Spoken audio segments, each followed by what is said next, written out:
you have a pretty big announcement this afternoon. Can you talk I to me about it? do. Yeah, well, it's actually, the announcement officially will come tomorrow at 6 o'clock. As a matter of fact, it'll be across the street at the Doubletree. And we're looking at downtown, of course, behind us. I'm going to be announcing my candidacy for re-election to my council seat at large. So what made you decide to run for office again? A lot of unfinished business. I think that the city is moving in the direction that needs, feet on the ground, thinking, going forward. Midland is growing rapidly, as we know. A lot of things are happening. I just feel that I can add some value to those decisions that are coming up. Can you elaborate a little bit more on what do you mean by feet on the ground, just getting out there? Okay, I have a lot of life experience, Marcos. I've been doing this for several years. I understand the semantics of how the city is, what the public generally wants, what I hear on the ground. So I think that I'm a good representative in that regard, that I could add value to the discussions we have about the future and the growth of Midland. You touched on it a while ago, having some unfinished business. What would you like to see through? You touched up earlier on having unfinished business. What would you like to see through? Well, the growth. We have several things coming up that building, homes, developments of all kinds. We just had a new one come up yesterday that I think is phenomenal for the south and east side of Midland. Just things that are in the works that take time to develop and to come to fruition. And that's part of it. Why did you vote against the annexation of the land near Nuevo Vista? Well, I voted against the annexation because I knew that coming up after that was the vote on zoning. I'm of the opinion that neighborhoods matter. The integrity of a neighborhood is important. The neighborhood is against this development because it's going to devalue their property. Now, in that case, I made the argument, and the reason I voted was because if their property is devalued, we're talking about very expensive homes by and large here. That means that if they are devalued, they may accidentally or not accidentally, it would possibly put them in a position of being what they call, what's the word I'm looking for? Take your time. Putting them upside down on their homes if they decide they needed to sell within the next 3 to 5 years or so forth. That's not a good thing.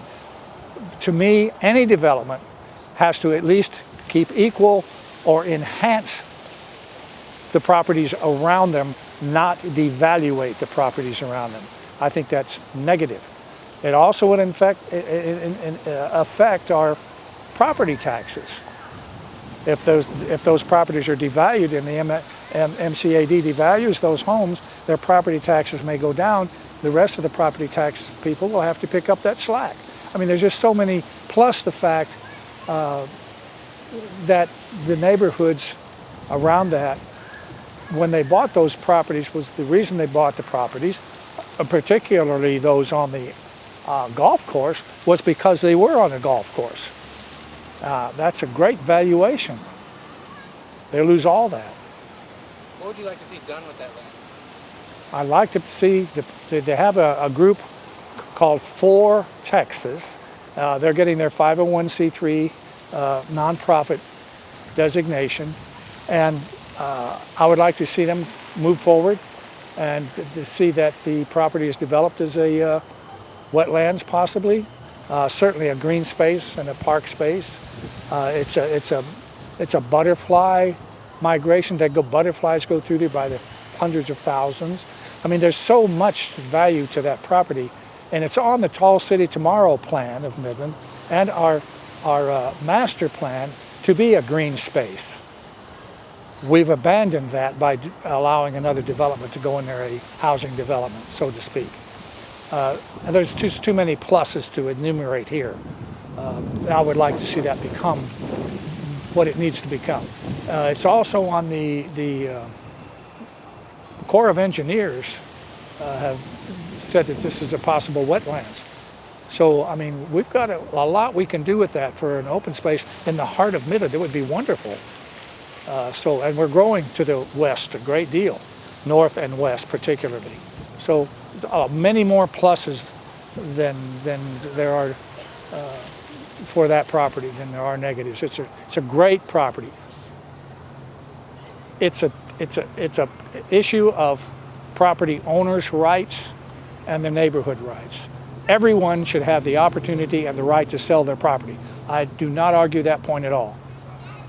The Conservancy for Midland Inc., I think it is for Midland Conservancy, wants to buy the property. They have raised some funds. They cannot accept funds. They've got commitments. Cannot accept funds until they get their 501c3 designation, which could be in the next 90 days or so. So that's the direction I'd like to see it go, personally. Long answer to a quick question. Do you have anything you'd like to say to residents? Yeah, I would. I would like to say thank you for your past trust in me, and hopefully that you will put your trust in me again to come forward and speak for the people that seem to think they don't have a voice. Well, that's what I'm about, staying on, being a voice for the general public. Can you want to just express the importance of getting out to vote? I'm sorry, say that again. You want to just express the importance of getting out to vote? Absolutely, because if you don't vote, your vote is your voice. And it's hard to quantify, but surely if you don't vote, you're speaking loudly that you don't care. If you vote, you care. So I'm suggesting you vote, because every vote does count one way or another. It counts.